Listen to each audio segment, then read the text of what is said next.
假如有一天外星人入侵地球，人类各国会不会立刻冰释前嫌，携手合作对抗共同敌人呢？这听起来像科幻桥段，但最近韩国新任总统李在明在面对严肃的国际提问时，居然搬出了外星人入侵的梗来回答。他被问及如果中国大陆攻打台湾，他是否会援助台湾？李在明笑称，等外星人要入侵地球的时候，我才会考虑这个问题。这句带着幽默的回应让国际媒体和网友都惊掉下巴。堂堂一国总统谈台海危机时突然扯到外星人，究竟透露出什么讯息？与此同时，我们也听到另一个劲爆的传闻，据说美国可能准备把驻扎在韩国的2万名美军调往台海地区部署，甚至扩大在太平洋第二岛链的军事存在，形成对中国解放军的双重封锁圈。难道美国真要把驻韩美军主力抽调到台湾周边，第二岛链也要布满火力，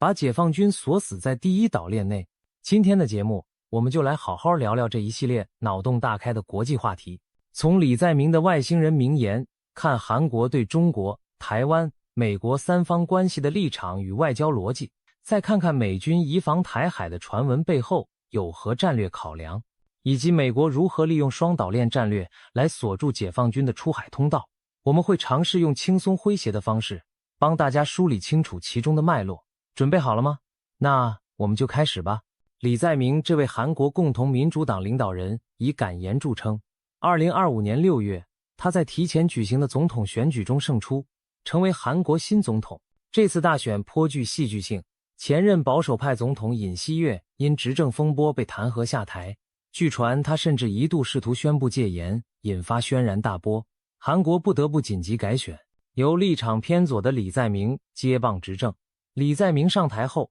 韩国的外交路线也随之转弯。尹锡悦政府时期，韩国在国际上明显倒向美国阵营，对华政策相当强硬，如积极融入美国印太战略，推动部署萨德反导系统，频繁对台海议题指手画脚等，导致韩中关系一度紧张。现在李在明掌权，他强调的是不选边站的平衡外交，更倾向务实地维护韩国自身利益，不愿在中美对抗中选边站。他公开反对韩国加入旨在围堵中国的四方安全对话 Quad 等军事机制，强调韩国不应沦为大国博弈的棋子。在竞选和就职期间，李在明多次释放友华信号，他认为中国是韩国重要的经贸伙伴，两国关系需要稳定。他也明确表示，韩国不应干涉台湾问题等中国的内政。也因此，当媒体直接问他，如果中国大陆武力攻打台湾，韩国是否会提供援助时，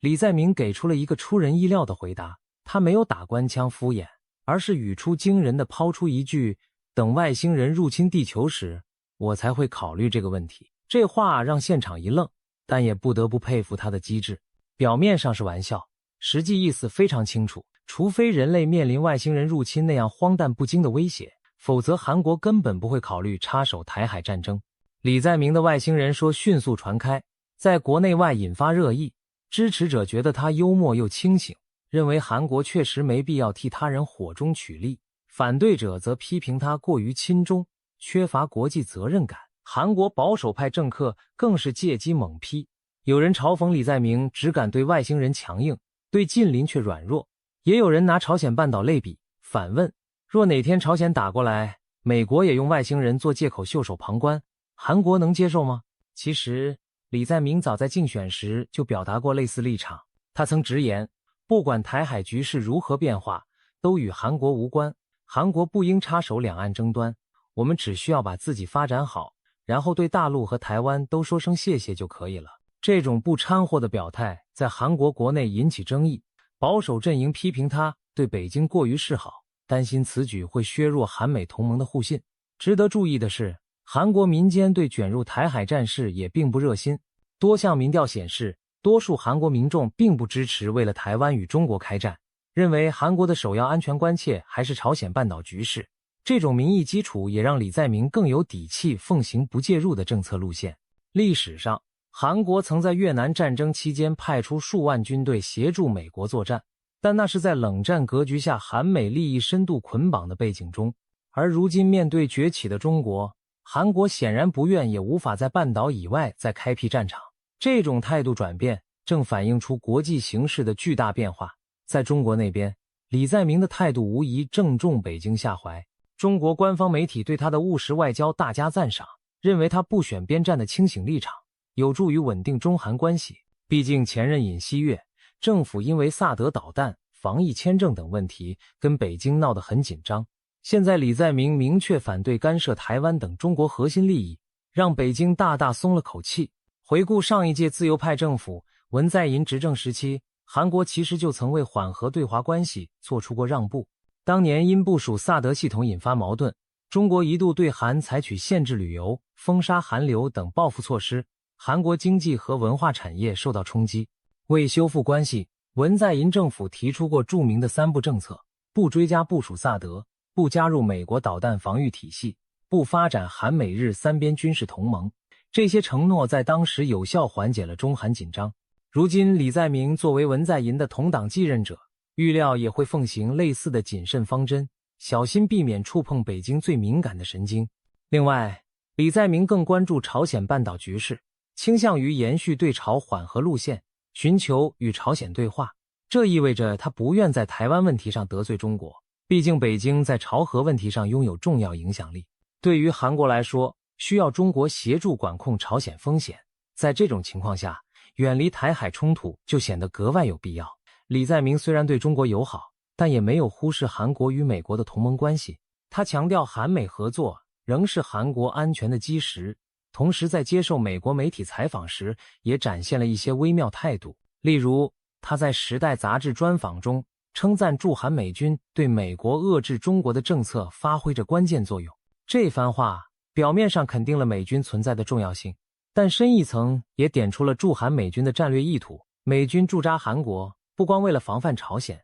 也是在帮助美国牵制中国。他甚至赞扬美国最近展现出与俄罗斯和解的姿态，认为这是向中国施压的一种手段。可见，李在明并非一味反美，他清楚大国角力的现实，在言语上左右逢源，努力让韩国在夹缝中获益。总而言之，李在明用外星人这个梗，幽默地传达了一个明确信号：韩国不想掺和台海冲突，除非哪天真有外星人来了，那可是全人类的大事，韩国才会考虑并肩作战。这当然只是玩笑，但背后反映的是韩国的现实考量，在中美之间谋求平衡，尽量避免直接得罪任何一方。对于台湾来说，至少眼下别指望韩国会派兵相助了。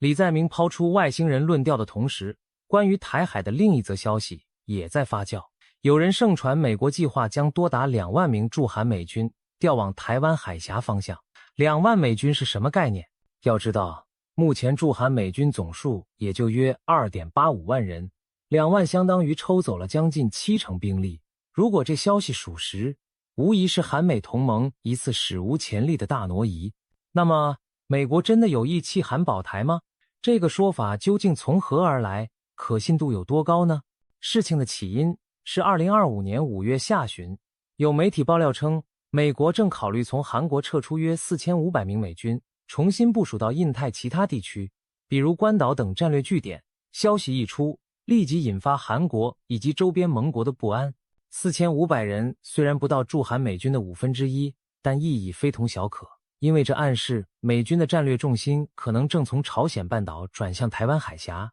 韩国政府迅速出面否认与美国讨论过撤军，美国五角大楼发言人也在社交媒体澄清了报道不实。看起来，至少在台面上，这还只是一个内部设想，并未进入实质执行。至于网络上疯传的2万美军移防台海，显然是夸张讹传的版本。也许是有人把4500人的计划渲染成美军要走大头兵力，以讹传讹就变成了2万，也可能是某些好事者的极端猜测，觉得既然要调，不如干脆把驻韩美军的大部都抽走。不管传言版本如何，有一点可以肯定，美国对台海可能发生的冲突一发重视，甚至到了不惜调整亚太驻军部署来应对的地步。为什么华盛顿如此在意台海局势？原因有几个。首先，解放军军力日益增强，美国感到传统优势被蚕食。今年美国军方多次警告，大陆可能在未来几年内对台动武，他们常点名2027年前后是一个高风险期。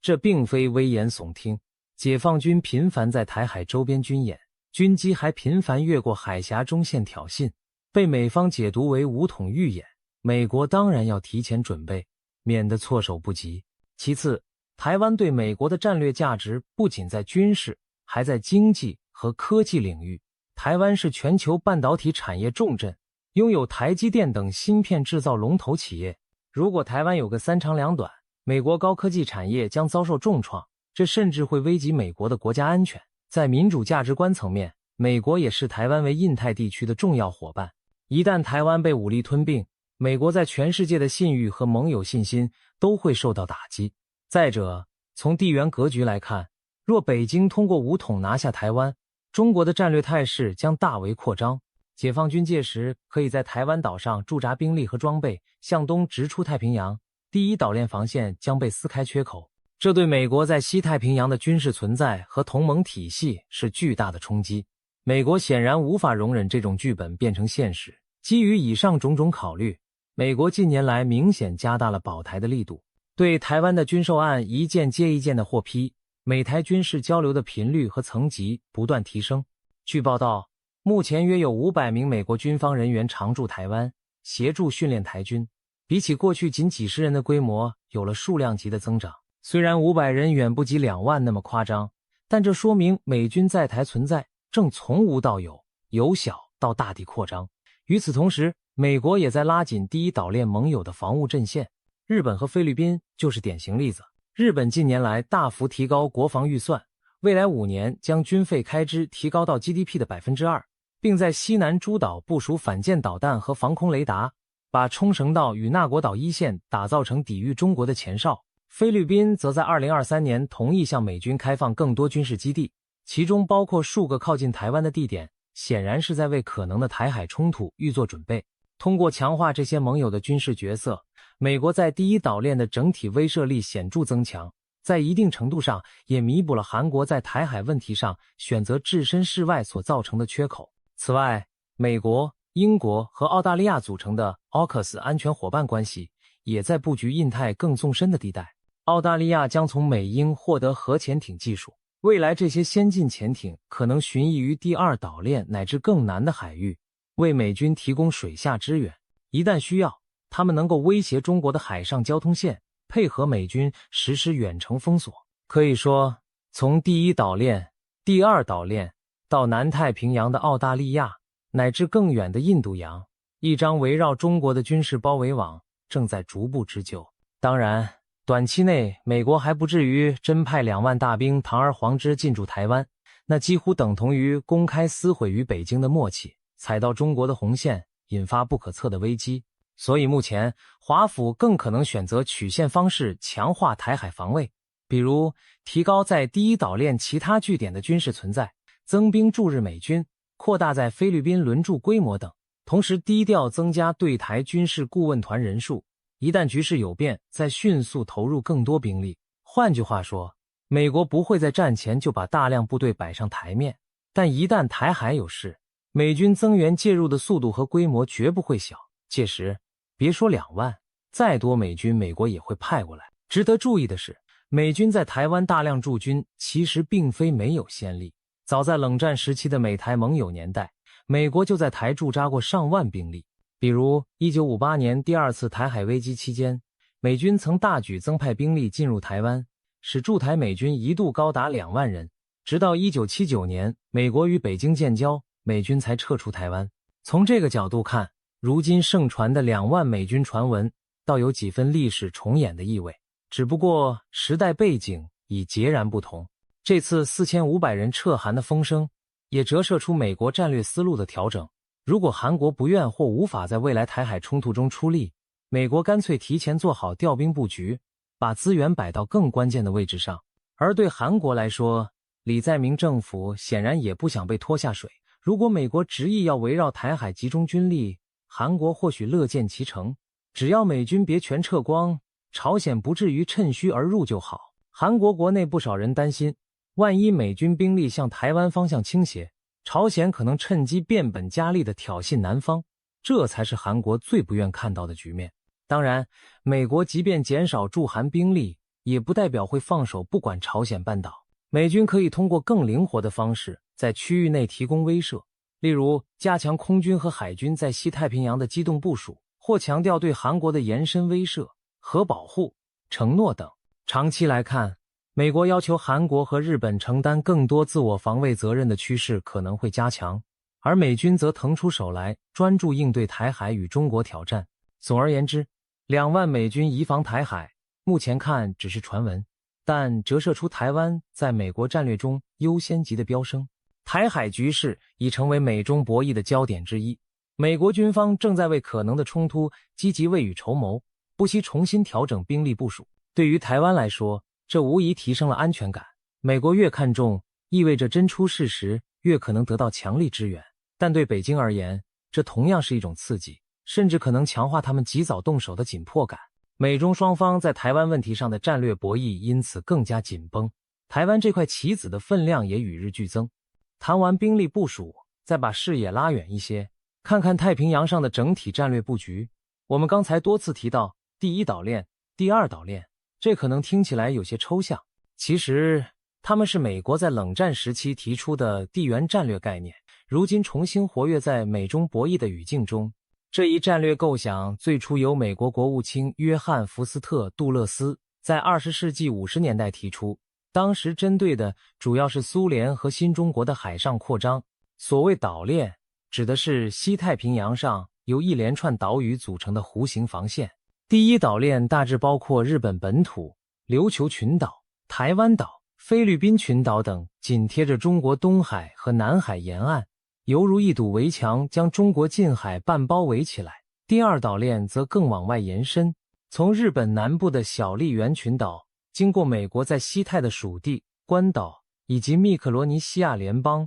马绍尔群岛、帕劳等太平洋岛国，一直到接近印尼的海域。冷战期间，美国将这些岛链视为遏制共产阵营的防线，如今在应对中国崛起时，美国再次祭出了岛链战略。第一岛链靠近中国，是美军及其盟友的前沿阵地；第二岛链距离更远，但作为纵深后方，一旦第一岛链有失，第二岛链可以成为美军反击和持续封锁的依托。最近，美国在加强第二岛链部署方面的动作频频。新上任的美国防长访问关岛、夏威夷、菲律宾等地时，就强调了巩固岛链防御的重要性，并宣称这是一种威慑而非挑衅。美军宣布将投资升级第二岛链上关键岛屿的军事设施，包括修建更长的机场跑道、扩建深水港口、部署先进的导弹防御系统等。例如，美军正把部分驻冲绳的海军陆战队员分批转移到关岛和夏威夷，并计划在帕劳等国建立雷达站和训练基地。这一系列举措的目的很明确，把第二岛链打造成一道坚实的第二防线。万一第一岛链前沿基地如冲绳、横须贺，甚至台湾本岛遭到解放军打击或陷落，美军还能依托第二岛链稳住阵脚，组织反击。第二岛链上的一些太平洋岛国，如密克罗尼西亚联邦、马绍尔群岛、帕劳，原本就与美国签有自由联合协定，算是美国的准盟友，美国提供经济和安全援助。这些国家则允许美军在需要时使用他们的领土。美国现在进一步拉拢和扶持他们，显然是为了防止中国染指这一带。前阵子传出中国与所罗门群岛签署安全协议，可能在南太平洋获得立足点，这立刻促使美国加快稳固第二岛链内盟友的关系，避免再出现新的战略空白。从美军视角看，如果台海或南海爆发冲突，他们希望能形成两道锁链来围困解放军。第一岛链上的盟友日本、台湾、菲律宾等在前线牵制中国军队，即便解放军突破了第一岛链，第二岛链上的美军基地和舰队还可以组织第二波拦截，防止解放军长驱直入太平洋，威胁到夏威夷、关岛乃至美国本土。这样的双层防御有点像一张环环相扣的反中火力网。对于北京而言，这无疑像是在周边架设了2层高墙，自然要千方百计拆墙破网。解放军一方面大力发展远程打击武器，试图让美军的岛链防线失去效用，比如中国的东风负26弹道导弹射程足以覆盖关岛，因此被称作关岛杀手。解放军也在研发高超音速导弹，以突破美军防御。此外，中国投入巨资打造远洋海军，建造航母和核潜艇，目标是未来能冲出岛链束缚，在更远的深海与美军抗衡。另一方面，北京也在积极寻找绕开岛链封锁的方法。有人常提中国的马六甲困局，中国能源进出口有很大比例要经过马六甲海峡，一旦战争爆发，美军若联合盟友封堵这条咽喉，中国的经济命脉将受到严重打击。因此，中国大力推进“一带一路”倡议，建设中巴经济走廊和瓜达尔港，试图开辟经由巴基斯坦通往印度洋的陆上通道，不至于完全受制于第一岛链和马六甲海峡。同时也积极开发北极航道，希望在极地冰层融化后，开辟一条不经他国控制的远程航路。可以说，围绕能源与贸易通道的较量已经扩展到岛链之外的更广阔区域。目前来看，美国在岛链布局上仍占优势，毕竟关岛等地是美领土，周边还有日本、澳大利亚这样的坚定盟友。澳大利亚作为美国在南太平洋的重要伙伴，也在扩军备战，并通过 AUKUS 联盟获得核潜艇技术。未来澳大利亚海军的远程打击力将大幅提高，可协助美国在第二岛链及更南方海域遏制中国海军的外突。英国等域外力量也声称要在印太展现存在。整个西方联盟体系实际上正合力打造一个多层次的包围圈。同时，中国也在加强与俄罗斯的军事协作。今年，中俄海军多次在西太平洋联合演训和巡航，展示了联手突破岛链封锁的能力。世界俨然回到了某种大国对峙的局面，各方都在秀肌肉、筑同盟、暗流涌动。当然，中国的实力今非昔比，美军要想真的锁死解放军并非易事。这场博弈有些像冷战时期的翻版，但胜负如何还很难预料。我们只能希望这些封锁与反封锁的谋划永远停留在沙盘推演上，而不要演变为真实的军事对抗。